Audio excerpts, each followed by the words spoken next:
하나님 말씀 이사야서 23장 14절로 18절 교독하시고 마지막 18절 함께 읽도록 하겠습니다.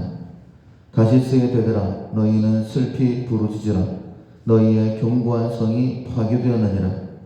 그날부터 두로가 한 왕의 연한같이 70년 동안 잊어버린 바 되었다가 70년이 찬 후에 두로는 기생의 노래같이 될 것이라. 잊어버린 바 되었던 너 음녀여, 수금을 가지고 성읍에 두루 다니며 기묘한 곡조로 많은 노래를 불러서 너를 다시 기억하게 하라 하였느니라. 70년이 찬 후에 여호와께서 두로를 돌보시리니 그가 다시 값을 받고 지면에 있는 열방과 음란을 행할 것이며 그 무역한 것과 이익을 거룩히 여호와께 돌리고 간직하거나 쌓아두지 아니하리니 그 무역한 것이 여호와 앞에 사는 자가 배불리 먹을 양식 잘 입을 옷감이 되리라. 아멘. 두로에 관한 경고라는 제목으로 함께 은혜를 나누겠습니다.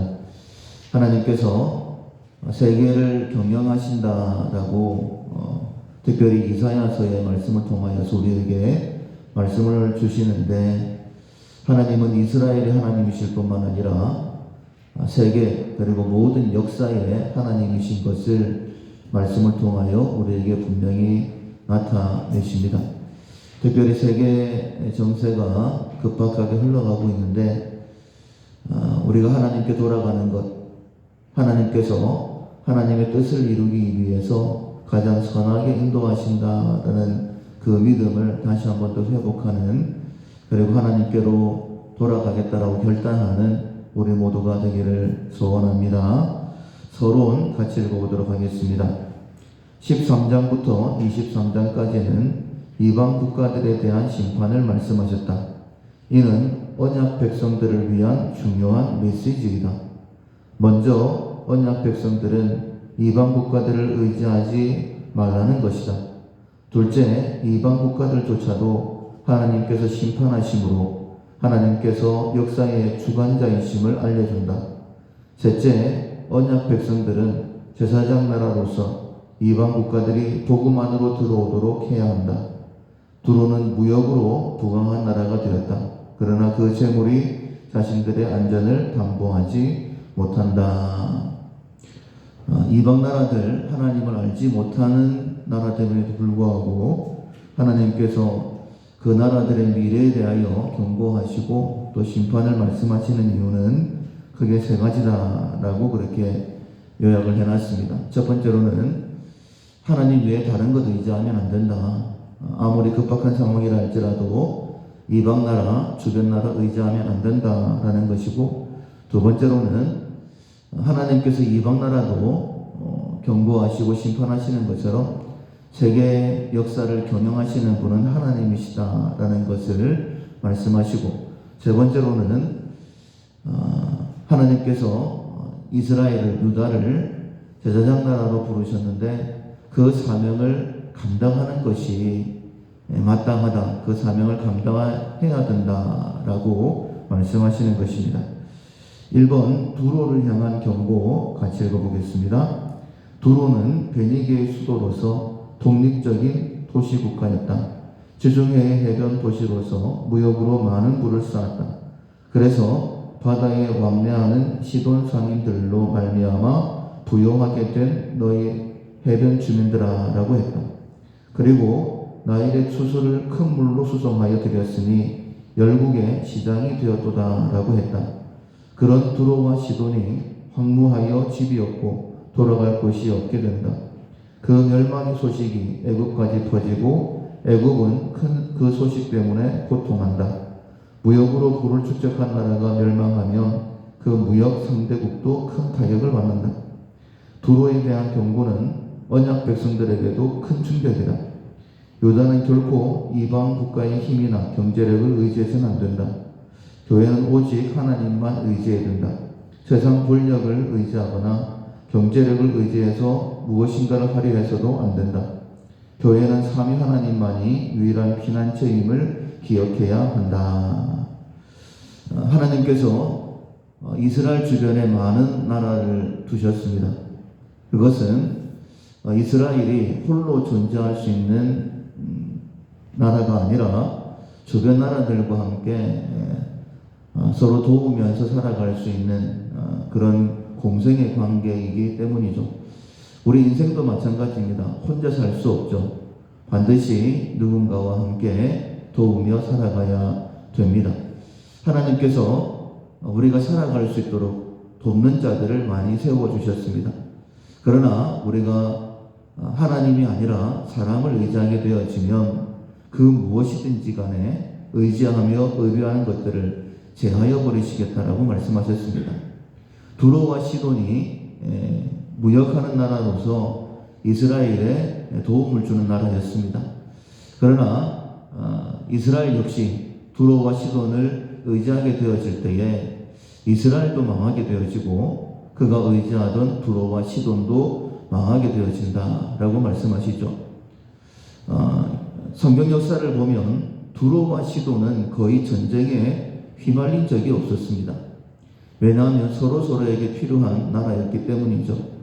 그런데 이스라엘이 하나님을 의지하지 아니할 때에 결국 바벨론에 멸망당하게 되어지는데 그때에 두로와 시돈도 함께 멸망당하는 것을 보게 됩니다. 계속해서 우리에게 말씀하고 있습니다. 네가 의지해야 될 분은 하나님 한 분밖에 없다. 네가 만약 내가 너를 도와라고 허락한 먹을 양식이나 아니면 물이나 사람을 의지하게 되어지면 그 모든 것들은 다 제하여 버리신다라는 말씀을 우리가 꼭 기억하고 내가 잃어버린 것이 있다라고 한다면 혹시 그것을 의지해서 그런 것은 아닌가? 하나님께서 나에게 허락하신 것인데 복으로 주신 것인데 내가 그것을 의지함으로 복이 저주가 된 것은 아닌가? 반드시 우리 자신을 돌아봐야 될 것입니다. 이번 역사의 주관자이신 여호와 같이 읽어보겠습니다. 두로는 고대에 건설된 유서 깊은 성이며 희락의 성이라 불릴 만큼 기쁨과 즐거움의 성이었다. 그 명성이 먼 지방까지 퍼졌던 성이었다. 이 모든 영광은 멸망으로 인해 하루아침에 사라졌고 슬피 부르짖게 되었다. 그래서 8절에서 누가 이 일을 정하였느냐라고 묻는다. 그리고 9절에서 만군의 여호와께서 그것을 정하신 것이라고 답한다. 어디 두로뿐인가? 시돈도 그러하고 갈대아 땅도 그러하다. 근동지방 모두가 아수르에 의해 멸망할 것을 말씀하셨다. 동쪽에서 시작하여 서쪽 끝까지 모든 나라가 멸망한다. 참으로 하나님은 인류의 연대를 정하시며 거주의 경계를 한정하신다. 하나님은 왕들을 폐하시고 왕들을 세우기도 하신다. 하나님의 일하심, 하나님께서 경영하시는 일이시다라고 계속해서 14절까지 설명을 하고 있습니다.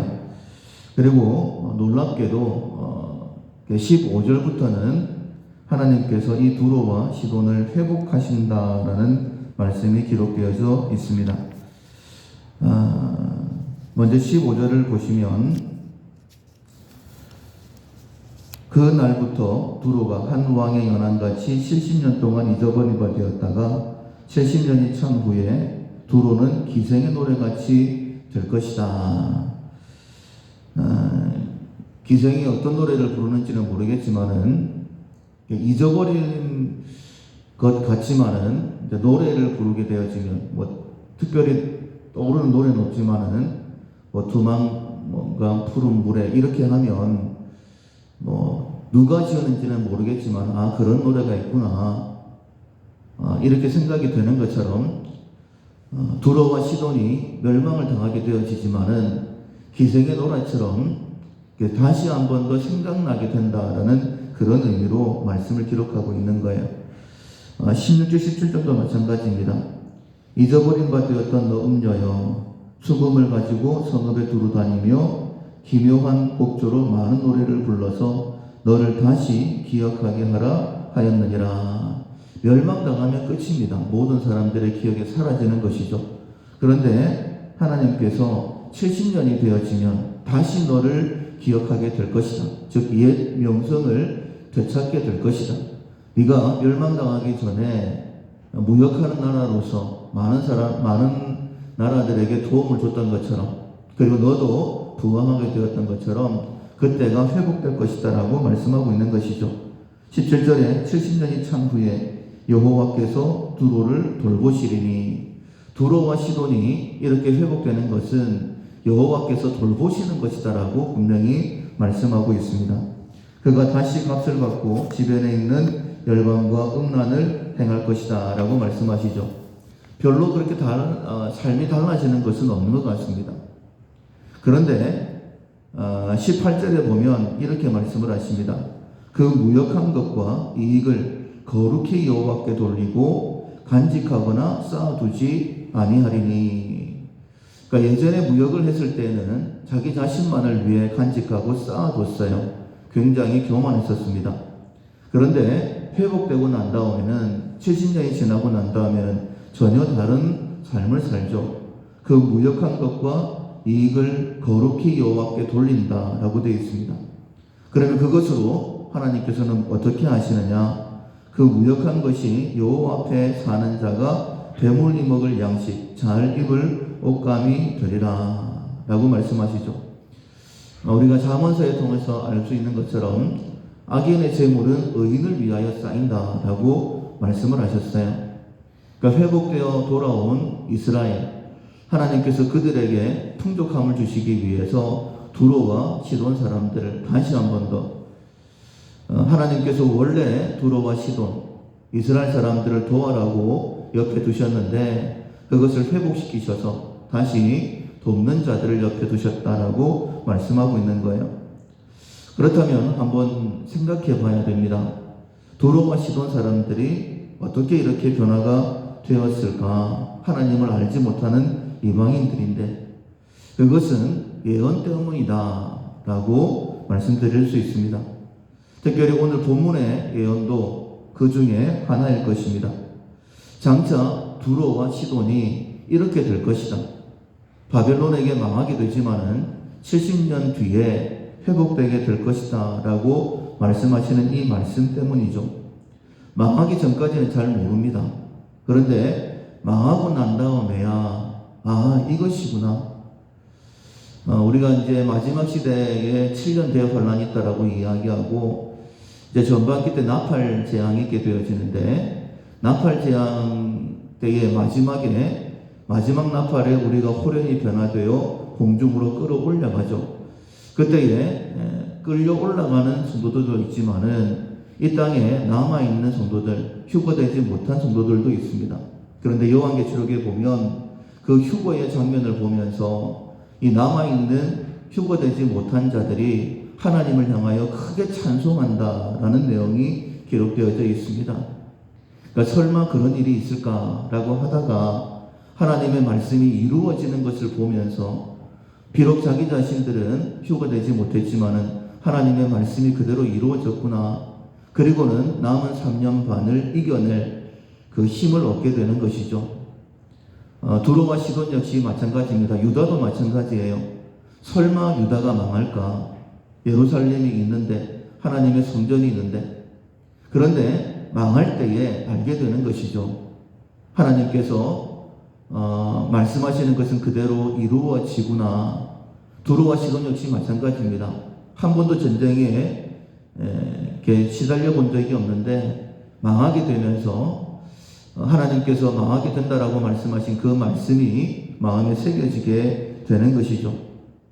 교만 때문에 망하는 것입니다. 근데 이 두로와 시돈이 유다와 포로 동기동창이 되는 것이죠. 아마 같이 끌려가면서 어느 나라 사람입니까? 라고 물어봤겠죠. 그러면서 두로와 시돈 사람이라고 했을 때에 약속의 말씀을 믿는 유다 백성들이 이야기했을 것입니다. 두로와 시돈 사람입니까? 당신들은 참 복을 받은 사람들입니다. 망해서 끌려가고 있는데 복을 받은 사람들이죠. 왜냐하면 북이스라엘도 회복에 대한 말씀이 없습니다. 그런데 유다만 70년 뒤에 회복될 것이다 라고 말씀하시죠. 근데 거기에 이방 나라로서 단 한 나라, 두로와 시돈 사람들도 70년 만에 회복될 것이다라고 기록되어져 있는 거예요. 하나님 말씀에 이렇게 예언되어져 있습니다. 우리 유다도 망하지 않을 것이라고 생각을 했는데 하나님의 말씀대로 망했어요. 그런데 우리에게 소망이 있는 것은 하나님께서 70년 만에 회복된다라고 말씀하셨는데 그 어떤 나라도 회복에 대한 말씀이 없는데 두로와 시돈 이 나라에 대해서는 하나님께서 회복될 것이다라고 말씀하셨습니다. 70년 만에 회복될 것이니 우리 소망을 가집시다. 그때까지 참읍시다라고 그렇게 얘기하지 않았겠습니까? 그리고 포로 입학 동기인데 역시 그들은 이제 같이 졸업도 동기가 되어지죠. 그리고 하나님의 말씀이 그대로 이루어졌습니다. 그들이 70년 만에 회복되었을 때에 정말 두로와 시돈은 이스라엘을 돕는 자가 되어지죠. 에스라 3장 7절에 보면 에스라는 성전을 재건했던 사람이죠. 이렇게 말씀하고 있습니다. 고레스가 명령했던 대로 시돈 사람과 두로 사람에게 명령이 떨어져요. 먹을 것과 마실 것과 기름을 주고 바사왕 고레스의 조서대로 백향목을 레바논에서 요파 해변까지 수운하게 하였더라. 이제 고레스 왕이 하나님의 명령을 따라서 이스라엘 사람들을 돌아가라 라고 그렇게 명령을 내렸죠. 근데 그때에 성경에는 기록되어 있지 않지만은 두로와 시돈 사람들도 이렇게 자기 나라로 돌아왔습니다. 여전히 무역을 하고 있었고, 그리고 스룹바벨 이후에 에스라 선지자 때에 에스라가 성전을 재건하기 위하여 왔을 때에 명령이 떨어지는 거예요. 두로와 시돈 사람들아, 에스라가 성전을 재건할 수 있도록 먹을 것 마실 것을 제공하고 그리고 백향목을 수운에서 제공을 해라 라고 그렇게 명령이 떨어집니다. 이것은 하나님께서 말씀하신 그대로 이루어지는 것이죠. 사랑하는 성도 여러분, 세계 역사를 이끌어 가시는 분은 하나님이십니다. 우리를 구원하시겠다라고 말씀하셨고, 그리고 예수님께서 십자가 위에서 그 구원을 완성하셨죠. 구원받은 하나님의 백성이지만 우리가 잃어버린 것들이 많이 있습니다. 그런데 하나님께서 우리에게 회복도 말씀하시죠. 마치 70년 만에 회복될 것이다 라고 말씀하신 그 말씀처럼 우리에게 말씀하신 회복 역시 우리에게 이루어질 것입니다. 그렇다면 먼저는 우리의 마음에 하나님께서 내게 회복을 명하셨다라는 사실을 기억해야 되고, 그런데 우리 혼자 살아가는 것이 아니죠. 우리를 통하여 또 다른 사람도 하나님의 회복의 자리로 나와야 됩니다. 우리가 내 가족을 위하여 기도할 때에, 내 주변에 다른 사람들을 위하여 기도할 때에 하나님께서 이사야 선지자를 통하여 두로와 시돈의 회복을 말씀하신 것처럼 우리에게 하나님을 알지 못하는 자라 할지라도, 아직은 믿음이 적은 자라 할지라도 그 사람에 대하여 회복을 말씀하실 때가 있을 것입니다. 그렇다라고 한다면 우리가 믿음을 가지고 회복을 선포해 줘야 됩니다. 두로와 시돈 사람들이 70년 만에 회복될 것이다라는 그 예언의 말씀을 들었기 때문에 70년이 지나 회복되었을 때에 이스라엘 사람들을 예루살렘 성을, 성전을 재건하는데 쓰임받게 되었던 것처럼 하나님의 일인 줄로 알고 쓰임받게 되는 것이죠. 메대와 바사 시대에 고레스 왕을 통하여서 이스라엘이 회복되어집니다. 고레스가 왜 그런 명령을 내렸을까? 그것은 예레미야 선지자뿐만 아니라 많은 선지자를 통하여 하나님께서 내 종 고레스, 내가 기름 부은 바 세운 고레스라고 그렇게 예언을 하셨죠. 그 말씀이 고레스에게 전달되었기 때문에 고레스가 여호와께서 내게 명령하셨다라고 하면서 이스라엘 백성들을 돌려보낸 것입니다. 하나님의 말씀이 선포되어질 때에 그 말씀을 내가 마음으로 받지 않으면 하나님의 역사가 될 수가 없어요. 간증이 될 수가 없습니다. 그냥 우연히 일어나는 일이죠. 하나님께서는 우리를 회복시켜 주십니다. 내 주변의 사람들 함께 기도하면서 그들을 향한 회복의 말씀을 주실 때에 우연이라고 생각하지 마십시오.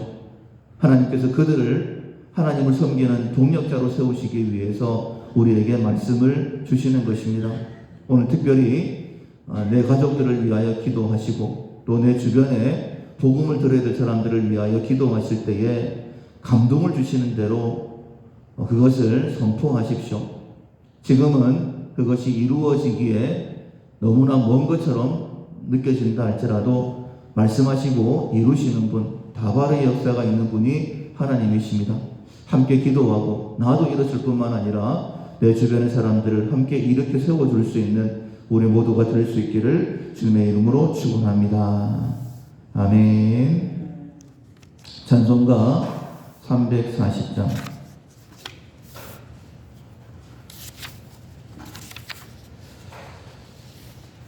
어지러운 세상 중에 찬송가 340장 찬양하시겠습니다.